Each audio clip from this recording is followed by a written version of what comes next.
paradisiaque, mais aujourd'hui les doigts dans la prise. Nous allons en effet prendre le volant de la Tesla Model S, la grande berline à motorisation 100% électrique, tout récemment restylée, ainsi que vous le voyez, à cette calandre quasiment hermétique. Et nous sommes donc partis pour plus de 400 km au volant de cette voiture.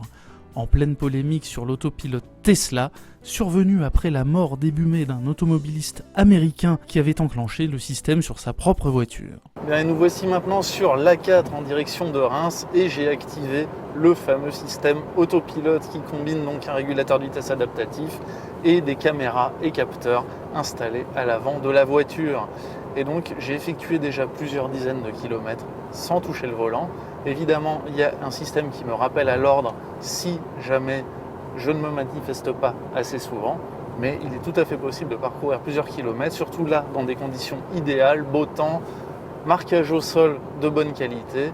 Il est possible donc de rouler longtemps sans tenir son volant, ce qui est assez perturbant, assez déroutant, sans mauvais jeu de mots, mais qui est assez convaincant également. L'activation du pilotage automatique est facturée 3 400 €. Pour autant, si son efficacité apparaît bien réelle, le système n'exonère pas le conducteur de son devoir de vigilance. Or, le système fonctionne si bien sur autoroute que l'on a vite tendance à se reposer sur lui dans un processus quelque peu déresponsabilisant. D'autre part, il faut garder à l'esprit qu'il s'agit d'un dispositif en cours de développement pour lequel les clients servent aussi de bêta-testeurs.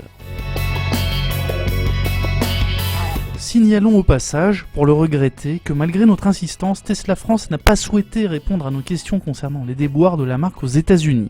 Depuis l'accident, la firme y est à la fois dans le collimateur de la sécurité routière locale et des autorités boursières. Pour le reste, la Tesla Model S 90D, forte de 422 chevaux, est une des voitures parmi les plus performantes de la production, avec des capacités d'accélération hors normes.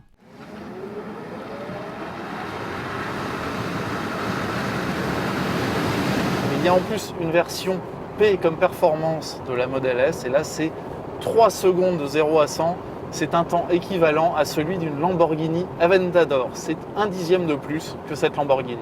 À quoi s'ajoute une autonomie apte à convaincre les plus réticents. Pour le modèle qui nous intéresse aujourd'hui, celle-ci évolue entre 350 et 400 km en conditions réelles.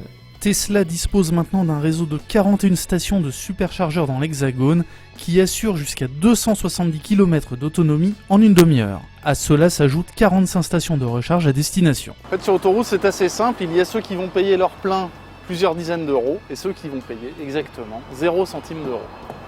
Évidemment, les voitures ne valent pas le même prix non plus. À partir de 70 800 € pour la Model S.